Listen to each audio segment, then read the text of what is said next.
หน่วยพักคณะโฆษณผมแขวงพงศลีหับไปยังจืนหน่วยพักปลอดใส่เข้มแข็งแดนนักแน่นตอนบ่ายวันที่30กรกฎาคม2026นี้หน่วยพักคณะโฆษณผมแขวงพงศลีได้จัดพิธีหับไปยังจืนหน่วยพักปลอดใส่เข้มแข็งแดนนักแน่นประจำปี2025ครั้งที่7ที่ห้องประชุมของคณะโฆษณผมแขวงโดยให้เกียรติเข้าร่วมเป็นประธานของสหายธนูคำพิจวงศ์กรรมการประจำพรรคแขวงหัวหน้าคณะจัดตั้งแขวงพงศลีมีสหายบุญสุรีโลมาห้องเลขาหน่วยพักของหัวหน้าคณะโฆษณผมแขวงพงศลีเข้าร่วมมีคณะพักคณะจัดตั้งแขวงคณะกวดกาแขวงจากหน่วยพักอมข้างตลอดฮอดสมาชิกพรรคสมบูรณ์และสำหองภายในหน่วยพักเข้าร่วมสหายบุญสุรีโลมาห้องเลขาหน่วยพักของหัวหน้าคณะโฆษณผมแขวงพงศลีได้ขึ้นผ่านบทรายงานการเมือง2ภาคโดยเฉพาะแม่นการก่อสร้างหน่วยพักปลอดใสเข้มแข็งได้หนักแน่นประจำปี2025และทิศทางแผนการในต่อหน้าพร้อมทั้งยกให้เห็นด้านดีด้านอ่อนข้อคงคางบทเรียนที่ถอดถอนได้ในการจัดตั้งปฏิบัติเวียกงานในตลอดระยะ1ปีผ่านมาและภาคทิศทางแผนการก่อสร้างหน่วยพักปลอดใสเข้มแข็งได้หนักแน่นประจำปี2026ซึ่งบางตอนสหายให้ฮู้ว่าหน่วยพักคณะโฆษณผมแขวงแม่นเป็นหน่วยพักเอกราชที่ขึ้นกับการนำพาซี้นำโดยกงของคณะประจำพรรคแขวงมีพระบทบาทนำพาซี้นำเวียกงานการเมืองแนวเขตในการเป็นเสนาธิการให้แก่คณะประจำพรรคแขวงปัจจุบันหน่วยพักมีสมาชิกพรรคทั้งหมด28สหายหญิง14สหายด้านการเมืองหน่วยพักได้ถือเอาเวียกงานการเมืองนำพาแนวเขตเป็นหน้าที่สำคัญเป็นเวียกกกที่ต้องเฮ็ดก่อนและเป็นประจำโดยหลายรูปการหลายวิธีการต่อพนักงานสมาชิกพรรคในการ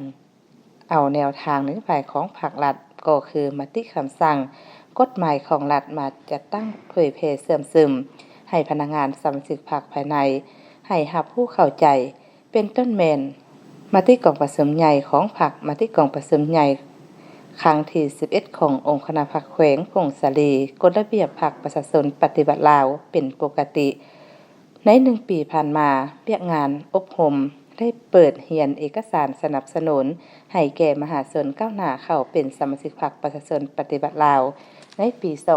2025อยู่ทั่วแขวงมีผู้เข้าเรียนทั้งหมด79สหายหญิง33สหายได้สำเร็จลงฝึกอบรมเวียกงานโฆษณาปาฐกถาให้คณะภาคพนักงานลักแดงอยู่เมืองใหม่มีผู้เข้าร่วมทั้งหมด33สหายหญิง7สหายได้จัดตั้งการโฆษณาปาฐกถาวันบุญสำคัญต่างๆของพรรคของชาติและของบรรดาประเทศเพื่อนมิตรสากลประจำแต่ละเดือนรวมทั้งหมดได้24ครั้งมี28เอกสารมีผู้เข้าร่วมทั้งหมด6,794 คนหญิง 3,081 คนได้เขียนข่าวลงเว็บไซต์คณะโฆษณผมแขวงได้100บทลงข่าวสารต่างๆใน Facebook ของคณะโฆษณผมแขวงทั้งหมด45บทโฆษณาออกสื่อพิมพ์ออนไลน์ได้ทั้งหมด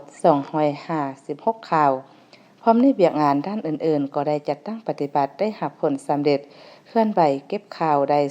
246ข่าวเขียนข่าวได้259ข่าวเขียนบทได้15บท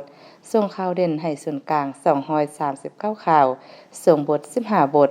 ลงข่าวทางออนไลน์ได้554ข่าวเข้าชม3,427,113เทื่อคนขยายโทรโข่งได้1บ้านจากนั้นต่างหน้าคณะจัดตั้งแขวงได้ขึ้นผ่านมติตกลงของคณะประจำพรรคแขวงเลขที่271/คพคลงวันที่26พฤษภาคม2026ว่าด้วยการอนุมัติมอบไปยังยืนหน่วยพักปลอดใสเข้มแข็งได้นักแน่นประจำปี2025ให้หน่วยพักคณะโฆษณผมแขวงพงศลีให้เกียรติขึ้นมอบโดยสหายธนูคำพิจวงศ์กรรมการประจำพรรคแขวงหัวหน้าคณะจัดตั้งแขวงขึ้นรับโดยแม่นสหายบุญสุรีโลมาห้องเลขาหน่วยพักห้องหัวหน้าคณะโฆษณผมแขวงพงศลีพร้อมคณะในโอกาสดังกล่าวยังได้ผ่านดัฐดำรัสว่าด้วยการประดับเดือนกาลนึก50ปีบรรสถาปนาสปป.ลาวเลขที่313/ปปท.นครหลวงเวียงจันทน์ลงวันที่1ธันวาคม2025ให้ผู้ที่มีผลงานคุณงามความดีในภารกิจปกปักรักษาสร้างสรรค์พัฒนาประเทศชาติตลอดระยะผ่านมา